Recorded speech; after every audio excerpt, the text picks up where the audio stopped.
in the middle of a busy African city where the streets are always loud and people's lives change quietly, some are chasing success, while others slowly fade away, lived a woman named Lucy. She wasn't famous.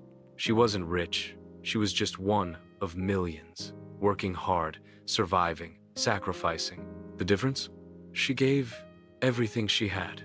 Not for herself, but for the people she called family. She was the responsible one, the backbone, the one who cleaned up the mess while others danced in the dirt. But what happens when the one who carries everyone starts to fall? Stay with me as I tell the real-life urban folktale of Lucy, the woman who gave her all. In the middle of a busy African city, where tall buildings rise, but many people's dreams don't go far, lived a woman named Lucy. She works tirelessly from morning till night, not because she didn't have dreams of her own, but because her family needed her. But that wasn't the full truth.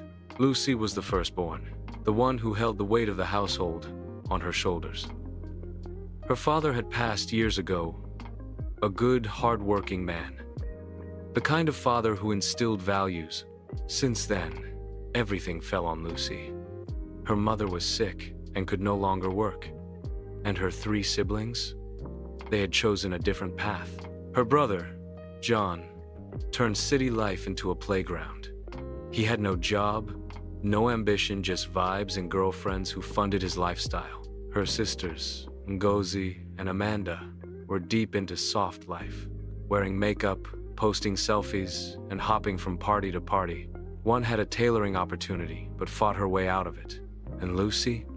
She was the only one working, paying rent, paying bills, buying food, paying school fees, even covering her mother's medications.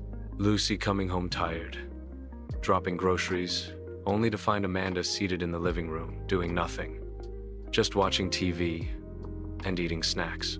Every time she complained about her siblings' lifestyle, her mother would defend them. "They're still young," she'd say. "Don't be too hard on them." The truth is, they were not young. They were lazy. Lucy kept giving and giving until the city itself couldn't give her what she needed. Then, she made a desperate choice and decided to relocate abroad. There, in the shadows of a foreign land, Lucy did what many women are forced to do in silence. She became a sex worker, not by desire, but by desperation. Every night, she risked her life, and every week, she sent money back home. She paid rent. She funded hospital bills. She sent money to build a house for herself back home. And what did they do? They squandered it all. Every last naira, every last dollar. Whenever the money finished, they'd call, "Big sis, please, the money you sent is finished. Things are hard. We need more." Lucy sacrificed her life for 10 whole years. She never lived. She only gave until one day, the doctor gave her the news: HIV. She had sacrificed everything and lost herself in the process. She didn't tell her family about her diagnosis. She didn't tell them she was coming home. She just came. When she got back, what she saw broke her. The house she paid to build didn't exist. All the money she sent home, gone. And her family, not even sorry. Her mother saying, "Nobody sent you to do prostitution abroad. You chose your life." Sisters rolling their eyes, John laughing in the background. She stretched the little money left in her purse for as long as she could, but eventually, it ran out. When she turned to her siblings for help, they looked the other way. Amanda will say, "Abig, I have my own problems." John will say, "You think I'm your ATM?" Lucy was so heartbroken. She didn't know what to do. People often asked her, "Why not go back? Why not return to the place where you were making money?" But what they didn't understand was that Lucy didn't just come home with empty hands. She came home with a broken soul. She was tired. Tired of selling her body. Tired of walking foreign streets like a shadow in the night. Tired of giving everything and receiving nothing.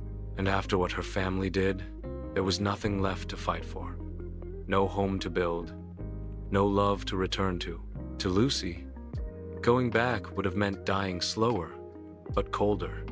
She chose to stay, even if it meant fading away in silence. After her family turned their backs on her, that same year, Lucy died, alone, in the city where she once carried everyone but herself. And so, the woman who gave her all died with nothing. Not because of her illness, but because of betrayal. She didn't lose to HIV. She lost to the people she called family. Moral of the story: sometimes, blood isn't thicker than betrayal. Never give so much that you disappear in the process. Family is not always blood, and blood is not always family. Have a backup plan, love with wisdom, and never forget, always put yourself first. This folktale is dedicated to the countless Lucys in our cities. May your story be a warning and a lesson. Thanks for tuning in. If you enjoyed this story, don't forget to hit the subscribe button for more powerful tales like this. Give this video a thumbs up and share your thoughts in the comments below.